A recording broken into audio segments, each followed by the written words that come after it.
Okay, let's dive right इन। इस explainer में हम सीधे उस कॉन्सेप्ट पर बात करेंगे जो सदियों से चला आ रहा है, वेल्थ क्रिएशन। देखिए, पैसा कमाना या संपत्ति बनाना सिर्फ किस्मत का खेल नहीं है, बल्कि ये एक स्ट्रक्चर्ड, सीखी जा सकने वाली स्किल है। अक्सर हम सक्सेस को प्योरली गुड लक मान लेते हैं, राइट? लेकिन अगर हम इसके पीछे का साइंस समझ लें तो लिटरली सब कुछ बदल जाता है। बिना किसी जॉब या बैंक लोन के सिर्फ 30 दिनों में 80,000 रुपए कैसे कमाए जा सकते हैं? ये सुनने में किसी इम्पॉसिबल सपने जैसा लगता है ना? नो जॉब, नो लोन और फिर भी इतनी बड़ी अमाउंट। लेकिन सच तो ये है कि इस फाइनेंशियल पजल को सॉल्व करने का ब्लूप्रिंट आज का नहीं है। ये एक्चुअली दशकों पहले ही लिखा जा चुका था। अब ये देखिए, ये कंपैरिजन सच में बहुत इंटरेस्टिंग है। 1930 के दशक में FC मिनेकर की किताब आई थी। उस दौर में ग्रेट डिप्रेशन चल रहा था। लोगों के पास बेसिक जरूरतों के लिए भी पैसे नहीं थे। और अगर हम आज की सिचुएशन देखें, रिसेशन, जॉब कट्स, इन्फ्लेशन, ये बिल्कुल वैसा ही लगता है। उनका वो पुराना इंसाइट आज की इकोनॉमिक अनसर्टेनिटीज पर बिल्कुल परफेक्ट फिट बैठता है। और यहीं पर यह कोट सबसे ज्यादा मैटर करता है। पैसा कमाना किस्मत का खेल नहीं है, ये सीखी जा सकने वाली एक स्किल है। यहां सबसे क्रूशियल पॉइंट यह है कि कोई भी इंसान इनकम जनरेट करने की स्किल्स सीख सकता है, चाहे किसी की करंट फाइनेंशियल कंडीशन कुछ भी हो या स्टार्टिंग लाइन कहीं भी हो। ये कोई ऐसी चीज नहीं है जो किसी को जन्म से मिलती है, बल्कि एक ऐसा स्ट्रक्चर है जिसे कोई भी समझकर अप्लाई कर सकता है। तो चलिए अपना एजेंडा देखते हैं और इन 6 पावरफुल पिलर्स को समझते हैं। प्रॉब्लम ढूंढना, पहले वैलिडेट करना, अपनी एक्सपर्टीज बेचना, रिपीट बिजनेस पर फोकस करना, धीरे धीरे स्केल करना और फाइनली वैल्यू क्रिएट करना। ये 6 स्टेप्स इनकम के बारे में सोचने का पूरा नजरिया ही बदल देते हैं। शुरुआत करते हैं पहले पिलर से। प्रॉब्लम्स में ही बिजनेस छुपे होते हैं। किसी भी सक्सेसफुल एंटरप्राइज की फाउंडेशन बहुत ही सिंपल तरीके से शुरू होती है, लोगों की परेशानियों यानी उनके पेन पॉइंट्स को पहचानने से। ये रियलाइज करना सबसे जरूरी है कि जहां कोई प्रॉब्लम है वहां रेवेन्यू का रास्ता हमेशा खुला होता है। इस एग्जाम्पल को ही देख लीजिए। ये एक नॉर्मल माइंडसेट और एक एंटरप्रेन्योर के माइंडसेट का डिफरेंस ब्रिलियंटली इलस्ट्रेट करता है। एक तरफ वो इंसान है जो इस बात से फ्रस्ट्रेट होता है कि बुजुर्गों को टैक्स समझ नहीं आता और वो बस कंप्लेन करता है। लेकिन दूसरी तरफ एक एंटरप्रेन्योर उसी प्रॉब्लम को मोनेटाइज कर लेता है। उन्हें हफ्ते में कुछ घंटे सिखाने के लिए 500 रुपए महीना चार्ज करना शुरू कर देता है, बिना किसी इनिशियल इन्वेस्टमेंट के। सिर्फ प्रॉब्लम सॉल्व करके एक स्टेबल इनकम बन गई। और इस कॉन्सेप्ट का एक फिनोमिनल रियल वर्ल्ड एग्जाम्पल है रेडबस के फाउंडर परनिंद्रा समा की स्टोरी। 2005 में उन्हें दिवाली पर घर जाने के लिए बस टिकट नहीं मिली और इस फ्रस्ट्रेशन को उन्होंने एक मैसिव कॉर्पोरेट सक्सेस में बदल दिया। 2006 में कुछ लाख से शुरू किया गया एक ऑनलाइन प्लेटफॉर्म 2013 आते आते 800 करोड़ रुपए की डील में बदल गया। उन्होंने बस एक आम परेशानी देखी और उसका बेस्ट सोल्यूशन दे दिया। अब आते हैं दूसरे पिलर पर, जो है पहले बेचें बाद में बनाएं। ये स्ट्रैटेजी सुनने में शायद थोड़ी काउंटर इंट्यूटिव या उल्टी लगे, लेकिन ये एक्चुअली हाईली इफेक्टिव है। पैसा लगाने से पहले अपने आइडिया को वैलिडेट करना बिजनेस का सबसे स्मार्ट और सेफ मूव होता है।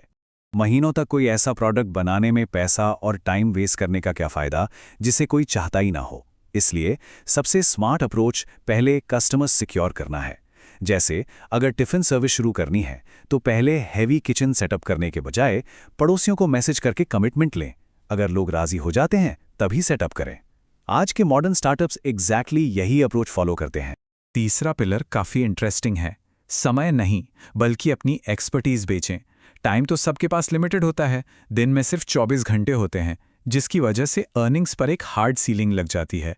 लेकिन जब बात एक्सपर्टीज या स्पेशलाइज्ड स्किल्स की आती है तो वहां ऐसी कोई बाउंड्री एग्जिस्ट नहीं करती। यहां इस कंपैरिजन से हम बहुत क्लियरली देख सकते हैं कि कैसे कोई भी प्रोफेशनल अपनी इनकम को अपने टाइम से डीकपल कर सकता है। एक चार्टर्ड अकाउंटेंट जो फुल टाइम फिक्स सैलरी पर 50,000 कमा रहा है, वही amount part time specialized consulting के थ्रू अलग अलग क्लाइंट से भी कमा सकता है। इससे फ्लैट आवरली लेबर की जगह एक्सपर्टीज की पावर का फायदा मिलता है। यहां में टेक अवे यह है कि स्पेशलाइज्ड नॉलेज अनबिलीवेबल तरीके से वैल्यूएबल होती है, खासकर उन लोगों के लिए जिनके पास वो नॉलेज बिल्कुल नहीं है। हो सकता है कि कैनवा पर डिजाइन बनाना, रील्स एडिट करना या एआई को सही प्रॉम्प्ट्स देना काफी बेसिक लगता हो, लेकिन जिसे ये सब नहीं आता उसके लिए ये एक ऐसी एक्सपर्टीज है जिसके लिए वो जरूर पे करेगा। आगे बढ़ते हैं चौथे पिलर की तरफ, रिटेंशन और स्केलिंग अप। चलिए बिजनेस के एक बहुत ही अंडररेटेड कॉन्सेप्ट में डाइव करते हैं। ये है एक रिटर्निंग कस्टमर, यानी बार बार लौट कर आने वाले क्लाइंट की रियल इकोनॉमिक पावर। इस स्लाइड पर यह फिगर सच में शॉकिंग है। रियलिटी ये है कि एक नया क्लाइंट ढूंढने के मुकाबले एक एग्जिस्टिंग क्लाइंट को बनाए रखने में 5 गुना कम एनर्जी और एफर्ट लगता है, 5 टाइम्स लेस। फिर भी ज्यादातर फोकस नए कस्टमर्स ढूंढने पर होता है और इस ऑब्वियस फैक्ट को इग्नोर कर दिया जाता है। ये देखिए, एक एवरेज वेंडर अपना काम करता है और फिर हमेशा के लिए गायब हो जाता है। लेकिन एक स्मार्ट ऑपरेटर रिलेशन बिल्ड करता है। एक घर पेंट करने वाला अगर मॉनसून के बाद मेंटेनेंस के लिए खुद कॉल करे, या एक बार्बर जिसके रेगुलर कस्टमर सेट हैं, ये दिखाता है कि लॉन्ग टर्म स्टेबिलिटी हमेशा रिटेंशन से आती है, ना कि कॉन्स्टेंटली नए लोगों के पीछे भागने से। 5वां पिलर, छोटी शुरुआत करें और बड़ा सोचें। एक बहुत बड़ा और ग्रैंड विजन देखकर अक्सर ओवर एनालाइज होने लगता है कि शुरुआत कहां से होगी। लेकिन सच्चाई यह है कि बड़े से बड़े ऑपरेशंस हमेशा एक माइक्रोस्कोपिक स्टेप, एक बहुत ही छोटी शुरुआत से ही बनते हैं। ये प्रोग्रेशन क्लियरली दिखाता है कि कैसे घर पर एक सिंगल चॉकलेट केक बेक करने से बात शुरू होती है और ऑर्गेनिकली स्केल होकर एक मैसिव कॉर्पोरेट केटरिंग बिजनेस में बदल सकती है। दोस्तों के ऑर्डर लेने से लेकर महीने का 2 लाख कमाने तक का सफर एक के बाद एक छोटे स्टेप्स पर टिका है। अगर पहले दिन ही बड़ी बेकरी ओपन करने का सोचा जाता तो शायद पहला कदम कभी नहीं उठता। और हमेशा याद रखना चाहिए कि मैकडॉनल्ड्स जैसे ग्लोबल एम्पायर्स की शुरुआत भी एक छोटे से रोड साइड बर्गर स्टॉल से हुई थी। ये फैक्ट बिल्कुल क्लियर कर देता है कि किसी को भी अपनी हम्बल शुरुआत या अपने छोटे कदमों से कभी शर्मिंदा नहीं होना चाहिए। ओके, अब आते हैं छठे और आखिरी टेक्निक पर। वैल्यू क्रिएशन ही असली वेल्थ है। ये डिमांड करता है कि हम सिर्फ पैसे के पीछे भागने का अपना नजरिया पूरी तरह से बदल दें और उसकी जगह खुद को अनडिनाइबल बनाने पर फोकस करें। चाहे कोई फ्रीलांसर हो या full time employ, proactive solutions देना और फाइनल प्रोडक्ट को बेहतर बनाना ही एक एवरेज वर्कर को एक हाई डिमांड प्रोफेशनल से अलग करता है। एक एडिटर जो सिर्फ बेसिक इंस्ट्रक्शंस फॉलो करने के बजाय बेहतर थंबनेल्स और पेसिंग सजेस्ट करे, उसकी वैल्यू ऑटोमैटिकली स्काई रॉकेट हो जाती है। यहां सबसे क्रूशियल टेकअवे ये निकल कर आता है कि पैसा एक्चुअली एक बाय प्रोडक्ट है।